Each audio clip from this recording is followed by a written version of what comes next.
कैसे तय किए जाते हैं काउंटिंग एजेंट? कैसे होती है ईवीएम से वोटों की काउंटिंग? मतों की गिनती कहां कैसे की जाती है?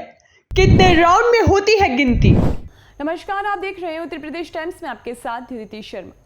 लोकसभा चुनाव 2024 का रिजल्ट बस कुछ घंटे दूर है। 4 जून को मतगणना के साथ पता लग जाएगा कि सरकार किसकी बन रही है और इसी के साथ इस चुनाव मैदान में उतरे प्रत्याशियों की जीत हार के नतीजे घोषित किए जाएंगे। आमतौर पर मतों की गिनती राउंड में की जाती है, जिसे चक्र या चरण भी कहा जाता है। वहीं एग्जिट पोल्स के बाद अब हर किसी को चुनाव आयोग के नतीजों का इंतजार है।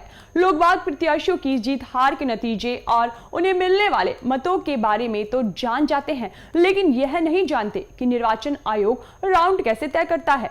सबके मन में यह सवाल भी उठ रहा है कि आखिर मतगणना कैसे होती है, कितने लोग गिनते हैं वोट, कहां की जाती है गिनती, कौन खोलता है स्ट्रांग रूम का ताला। आइए बताते हैं। दुनिया के सबसे बड़े लोकतंत्र भारत में किसी भी चुनाव के लिए मतदान और मतगणना की तारीखों को निर्वाचन आयोग तय करता है। निर्वाचन आयोग की वेबसाइट पर दी गई जानकारी के अनुसार मतदान और मतगणना की प्रक्रिया को संसदीय क्षेत्र के रिटर्निंग ऑफिसर आरओ की निगरानी में पूरा कराया जाता है। रिटर्निंग ऑफिसर ही मतगणना केंद्रों की घोषणा करते हैं और मतों की संख्या के आधार पर मतगणना केंद्र आवंटित किए जाते हैं।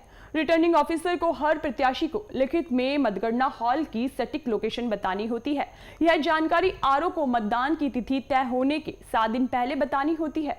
विधानसभा सीट के लिए आमतौर पर सभी वोटों की गिनती एक ही जगह होती है।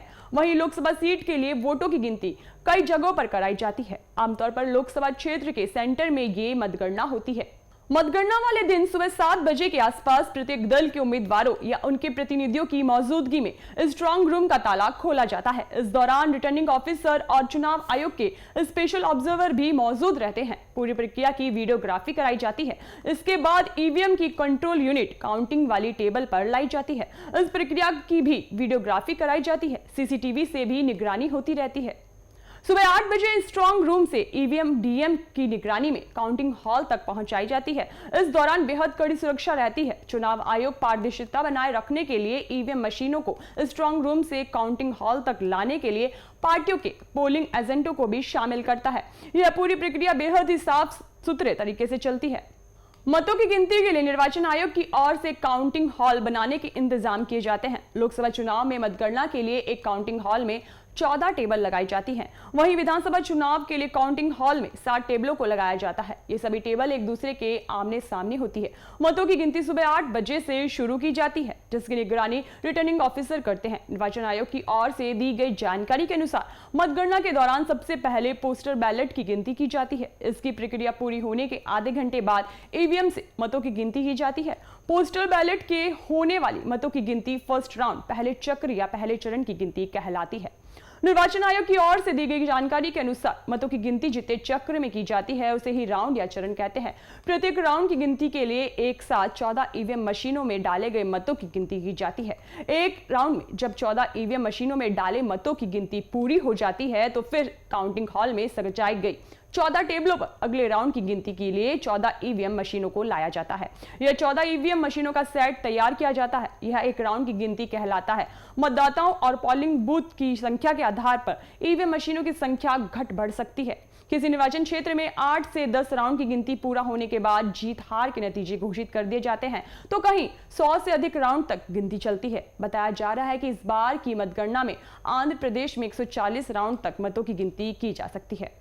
यह निर्भर करता है उस सीट पर हुई वोटिंग पर। वैसे तो कई सीटों पर 8 से 10 राउंड में नतीजे सामने आ जाते हैं, लेकिन कई ऐसी सीट हैं जहां ज्यादा वोटिंग के कारण समय लगता है। कहीं पर तो 100 से अधिक राउंड तक गिनती चलती है। ऐसी स्थिति में पूरी तस्वीर साफ होने में 60 से 70 राउंड से अधिक समय लगता है। कई बार तो अंतिम राउंड में नतीजे पलट भी जाते हैं। चुनाव आयोग ने काउंटिंग की पूरी प्रक्रिया बेहद साफ सुथरे तरीके से तैयार की है।